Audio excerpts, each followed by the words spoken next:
Fatty Arbuckle was one of the most popular and loved movie actors of all time. During the age of silent films, his fame rivaled that of other superstars of the era, such as Charlie Chaplin and Buster Keaton. His fame was such that at one point he even had his own movie studio, devoted entirely to his films. His 1920 contract with Paramount Pictures was worth approximately $20 million in today's money. Yet it all came to a tragic end, which was ultimately brought about not by his wickedness, but by his human decency, and the story tells us much about what it's like to live in the spotlight. Starting in November 1921, Arbuckle was the defendant in 3 sensational trials for the rape and manslaughter of upcoming actress Virginia Rappe. Rappe died after a wild party at the St. Francis Hotel in San Francisco in September 1921. One of Arbuckle's acquaintances accused him of raping and accidentally killing Rappe.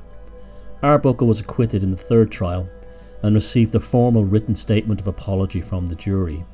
However, the events surrounding the 3rd and final trial tell us so much about the double-edged sword of fame and fortune, as well as how it affects the mere mortals who stand in both awe and revulsion of people such as Fatty Arbuckle.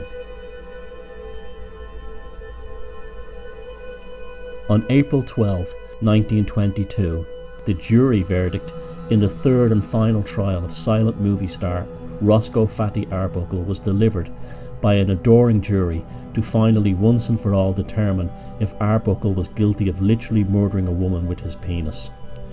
The woman in question was actress Virginia Rappe, who had become seriously ill during a wild sex, alcohol and drug-fueled party hosted by Arbuckle at the St. Francis Hotel. Arbuckle was accused of being personally involved in a wild sexual escapade with Rappe during the party, and one which he denied. Rappe had fallen into convulsions with severe internal bleeding caused by, it was said, Arbuckle's penis severely rupturing the pretty young actress's bladder. She died 4 days later. The case was a media sensation and became the truly first-grade scandal involving a Hollywood superstar. At one point he was even facing the death penalty for the alleged crime. A newspaper even interviewed executioners who all said they would be honoured to end his life if they were asked to do so.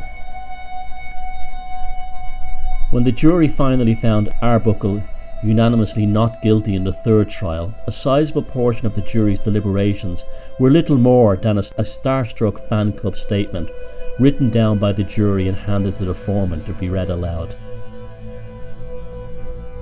which was done so in court following the verdict.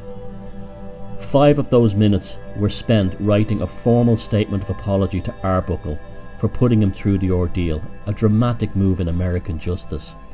The jury statement, as read by the jury foreman, was as follows. Acquittal is not enough for Roscoe Arbuckle. We feel that a great injustice has been done to him. We feel also that it was only our plain duty to give him this exoneration under the evidence, for there was not the slightest proof produced to connect him in any way with the crime. He was manly throughout the case and told a straightforward story on the witness stand which we all believed. The happening at the hotel was an unfortunate affair for which Arbuckle, so the evidence shows, was in no way responsible. We wish him success and hope that the American people will take this judgment of 14 men and a woman who have sat listening for 31 days to evidence that Roscoe Arbuckle is entirely innocent and free from all blame.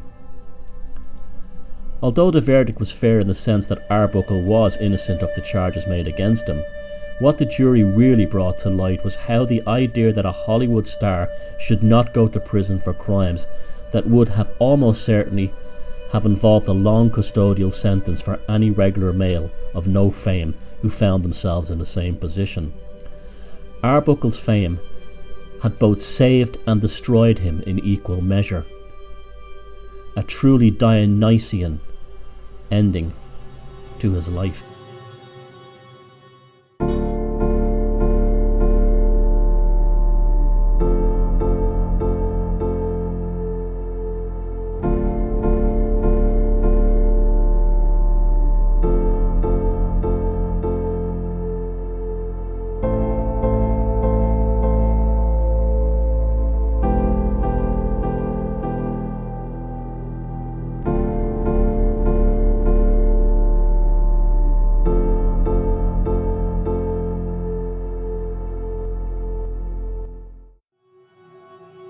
the precedent had been set.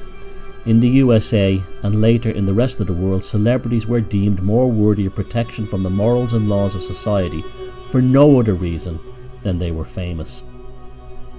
The jury in all three of Arbuckle's trials did not find him guilty solely because of the lack of evidence per se, but because they were also spellbound by someone whom they had been enchanted by under the flickering lights of the cinema projectors, with his very literal movie magic. The starstruck condition of the jury in the third trial was brought further into focus when, after the reading of the apology statement from the jury, in single file, akin to pilgrims attaining a blessing from the Pope or some other great holy man or woman, all 12 members of the jury, along with 2 jury alternates, walked up to Arbuckle, personally apologised to him, while either embracing him or shaking his hand. The strangeness then culminated in the entire jury posing with him for a group photo with smiles on their starstruck faces. Virginia Rapp was still in her grave. In the end, it mattered not, as Arbuckle could no longer be marketed as the lovable movie character he had previously become.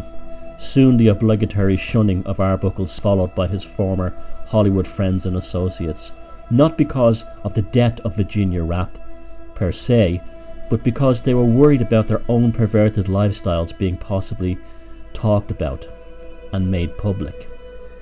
Arbuckle died in obscurity of a heart attack on June 29, 1933, after an attempt at what by all indications would have been a successful comeback at the age of 45. Arbuckle was regarded by those who knew him closely as a good-natured man who was shy around women. He had been described as the most chaste man in pictures. Charlie Chaplin knew Roscoe to be a genial, easygoing type who would not harm a fly. It is generally considered that Rapp was in fact the victim of a botched backstreet abortion, and that when he found her in convulsions on the hotel room floor, Arbuckle immediately sought to help her. He could have easily used his fame and power to have her disposed of, making her into another Black Dahlia.